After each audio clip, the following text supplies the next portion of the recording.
If I didn't say it before, we're from the Office of Student Affairs, and Student Affairs is divided into 3 areas, and we are specifically from the Office of Student Development and Activities.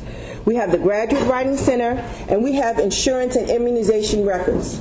That's a nice mix match, of things to put together in the office. And we are here to provide you with some helpful resources here at the college. I'm Yvonne Destin. I'm the Director for Student Development and Activities. This is Maria Hater, who's the Director of Student Affairs. We have Monica Brooker, who's the coordinator of the Writing Center, and Deanne DiCrescenzo, who's I said your name right, cool, who's the Associate Director for the office. We're located on the first floor of Thorndike, so we like to call that our little wing. And so when you come over there, you can find the Graduate Writing Center, which is located on 155, room 155. They will offer you workshops throughout the year. They're all free for you as students. And they will have drop-in hours, and they started something that was very successful. I think they're going to keep it going, drop-in hours at the library. Now, the critical thing to keep in mind with the Graduate Writing Center, they help you develop your style, but they don't write your papers for you. So keep that in mind. We also, as an institution, we look at the APA, and so I know Monica will go over that a little bit later for those of you that may have other kind of writing styles and techniques. But we also will give you workshops you find about concept mapping when you do your research, and also how to conduct a literature review. So I encourage you to take advantage of these workshops. They're all available for you as students. Our office also sends out weekly emails, so you'll get tons of reminders about these programs. Please take advantage of them. Our office also has the Office for Insurance and Immunization Records. And Maria has direct responsibility for that, so I'm going to turn it over to her. Okay, thank you. Hello, folks. Welcome. Hi. So, as Yvonne mentioned, I'm Maria Hater. I'm the Director of Student Affairs, and I actually have the joy, and it's true, that to see over these areas. One of my direct responsibility is the exciting world, it is, of insurance and immunization records. So it's a necessity as part of being in school and anything else. So first one, tomorrow, immunization records are due. If you haven't turned them in, you cannot be a student here. Okay, I'm not going to make you raise your hand, but tomorrow, immunization records are due. That includes measles, mumps, rubella, which we need to have proof and documentation of, and meningitis. I just need a decision. I'm not telling you to do meningitis. I just need to hear yes or no, sign it on our form, or you can go online to the portal and do it on the portal. Okay? Please, please, please get it in. If you can't find your records, if you graduated from your undergrad within the last 7 years, by law they have to keep them. Okay? It might take a little bit if you haven't been working on it, because we don't turn ours around within a day. So if not, you can go to Columbia Health, which I'll show you pictures of. It's on main campus. You can get a free titer test, T-I-T-E-R. It's a quick blood test that will prove, well, if you've had the immunizations, it'll prove immunity. So we just need a copy of those lab results. Okay? Tomorrow. I'm assuming for some of you that might be a problem. By looking at everyone staring at me like, oh, okay, I'm in trouble. But please do the best you can. Am I going to kick you out tomorrow? No. Will I be hounding you? Yes. You'll be getting an email from me weekly. If by a certain time, if you don't, yes, you will be kicked out of classes. Any questions about immunization? Yes, ma'am. What are the different ways that we can submit these records? Fax, take a picture, scan, turn them in person, pigeon carrier. I swear, I'll take it any way. Seriously, anyway. I've had them FedExed. I've had them I don't care. I just need them. Okay? And this is a state law. This is not something I enjoy doing. I just have to do it. Okay? I have to report it to the state that you all are in compliance. But if you're new to the school, to us, you have to do it. Every school is required to keep records. Even though you turned them into your undergrad or to your former, when you did your JD or your other master's, every school is required. Okay? Measles, mumps, and rubella. Okay? And measles is a 2-shot process. So those of you who've never gotten it, that might be problematic too. Because you have to wait 28 days in between both shots. So if you're not sure, get the titer test, call your undergrad, try your pediatrician. If you're in the armed services, they have to have them. But these are all different options for you to get them. Our website also shows different ways to show immunity. Ways you can go about it. Any other questions? Yes, ma'am. To get the titer test, what's the name of the... Columbia Health. I'll show you where it is and location and phone number. I get to that in a little bit, okay? It's across the street on, it's in John Jay Hall at Columbia's main campus, okay? And then below, we also manage insurance. The deadline for that is the last day of drop ad, which is February 4th, okay? So I'm going to get into those details in a minute. Okay, Columbia Health Program. What this fee covers is primary care, counseling, health, education, and nutrition. It is mandatory. Okay, I'm using the big M word, mandatory, for anybody who is 12 billable, big B, credits or more, and or living in the halls. If you don't fit into that criteria, will not be on your account. That's it. That's the only two criteria. Okay? Yes and then yes. 12 credits per semester or a year? Per semester. 12 billable though. A lot of people get confused by that. You could be taking 9 credits and doing a COE, which is a certificate of equivalency, and it might show that you're taking 12 credits, but you're only paying for 9. If you're paying for 12 credits, paying, not necessarily you or your loans or whatever, I don't care how you're paying for it. It's billable and or the halls. Makes it a mandatory fee. If it's not, if you don't fit into either one of these categories, it's not on your account. Okay? Yes. Was that? Okay. Okay? Summer doesn't count with that, like credit-wise. There's no mandatory summer insurance. Yes? If you want it, is it $429 for the year or for a semester? Per semester. It's going to go up in September too. It goes up every year. So if you voluntarily want this, you can also choose to elect for it. But there's the mandatory categories.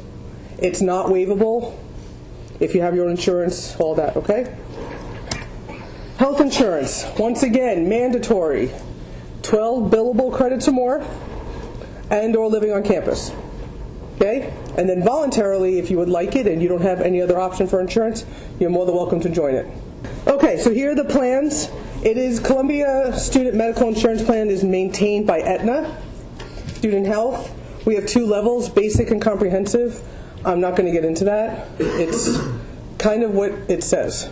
Basic is if you're generally healthy and you don't go to the doctor a lot, you pay less out of pocket now, more at the doctor or the hospital or prescriptions. Comprehensive is you pay more now, less at the doctor, less at the hospital, less at the pharmacy. So you know if you go to the doctor a lot, you have a lot of scripts. The recommendation is comprehensive. Once you made the decision, you stick with it. It's yours until September. Okay? And then you have to see your doctors. All of your doctors, your primary doctors, are at Columbia Health. So you have to go there for primary care services. Then if you need a referral, like to see a dermatologist, PT, anything else like that, then you get a referral. Okay? If you don't get a referral, no services will be rendered or paid for. Okay? We're a referral-based service. Okay, so if you just wind up going to doctor on 96th Street without a referral, you will incur the costs. Okay? Very important. Coverage starts today through August 31st. You don't have to be enrolled in the summer in order to have the insurance. If you are, great, but you don't have to be.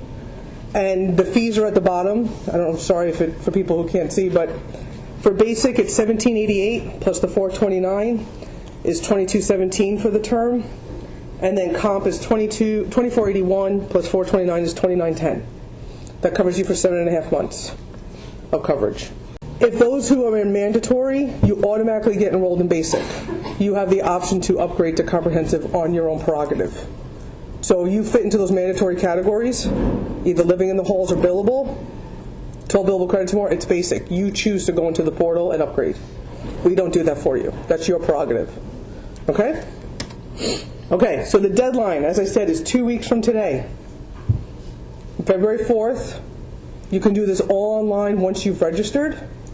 You can enroll, you can waive, you can upgrade, any of that stuff. You can do it all online through the portal. Okay? And we also have some voluntary plans. Oh, and let me get into waivers real quick. If you fall into these mandatory categories and you have your own insurance, spouse, partner, yourself, parent, whatever, it has to be comparable. And we have the criteria on our website. It has to meet 8 criteria. There's certain insurance companies that don't. The big ones do, like Cigna, Aetna, HIP, all the big ones. But certain insurance companies don't. Make sure they fit the criteria. You fill that out online, once again in the portal, hit submit. 24 hours after that, the next day you'll see that fee off your account. We'll notify you if it was not accepted. Okay? You don't need to email us. We will email you if we find that, I've seen Mickey Mouse insurance, I've seen ABC insurance, I've seen them all. But we'll notify you. If you don't hear from us, you're good.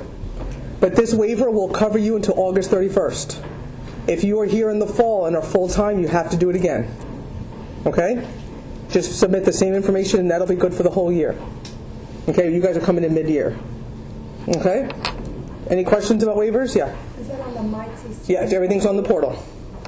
Everything's on the TC portal. Under TC services, under student and enrollment services, right? I haven't looked at it in a bit. But you'll see it. It'll say health insurance. Click here. And the meningitis response form is there. Everything is right there. Okay? We have 2 voluntary plans. Dependent medical insurance. If you have any dependent, spouse, partner, or children, you have to be enrolled in order for them to be enrolled. You pay Aetna directly. All the fees, how to do it, is on our website. And then the dental plan. You do not have to be in on the insurance plan in order to be in the dental plan. If you want that, it's optional. It'll cover you from February 1st through August 31st. It's $168. And what it is, it's a discount plan. It discounts dental work and cleanings. It's $5 copay for cleanings, and then it's 50 to 80% discount on normal dental work. Not orthodontic, nothing cosmetic, but like crowns, root canals, all those things. It's your choice. You sign up directly through Aetna, pay them directly. That's it, your choice. It's on our website. If you'd like to sign up, you don't have to. Once again, it's your prerogative. One other quick thing is if you are off campus, you're not here, you're in Jersey and you don't feel good, you can always call. They have a nurse 24 hours a day, 7 days a week on call, and they can give you a referral over the phone. So if it winds up you're not here, you're whatever, and you have these services, there's always someone there to help you, regardless of where you are. Okay? So they're always there to help. Any questions about this? Yes? Yeah. They will not give you a script over the phone. You need to visit. No scripts are given over the phone ever. Not anymore. There's so many new laws. With scripts, you have to go in person. They won't refill. They won't call them in. You have to go in person. That is one thing. You can get a referral to a doctor if you're not around for them to fill a script. That's fine, but they will not fill over the phone or call in for you. No, they won't. Yes? Do you have to make an appointment every time? Yes. Yeah, they have urgent care. And do you have to make an appointment? They have an urgent care section, so if you're really sick, you can just walk in. But if it's a routine matter, you can make an appointment. You can do it all online. They have all online appointments. It's pretty simple. I mean, at least what I've tested, it seems pretty simple. Not for counseling. Counseling services are not online appointments. Those you have to call. And that you can't walk in either. Any other questions? Immunizations, insurance? No, we're good? All right. We're located in 159 Thorndike, like Yvonne said. We're all on the first floor. If anyone has your records with you, make me very... Anyone smiling at me? I'm looking. See if anyone has... No? Okay. Oh, you do? Yes. Okay. That's really sad that I get really excited about immunization records. If you do, I will be here. You can hand them to me. Or if you don't see me, 159 Thorndike, first floor. If we're not there, slip them to the door, or someone's there right now. But I'll be more than happy to take them from you and deliver them for you. So if there's any questions, call us, email us, talk to me after the presentation. I'll be happy to help you with whatever you need. Okay? Thank you. And now I'm going to pass it over to Ms. Tina.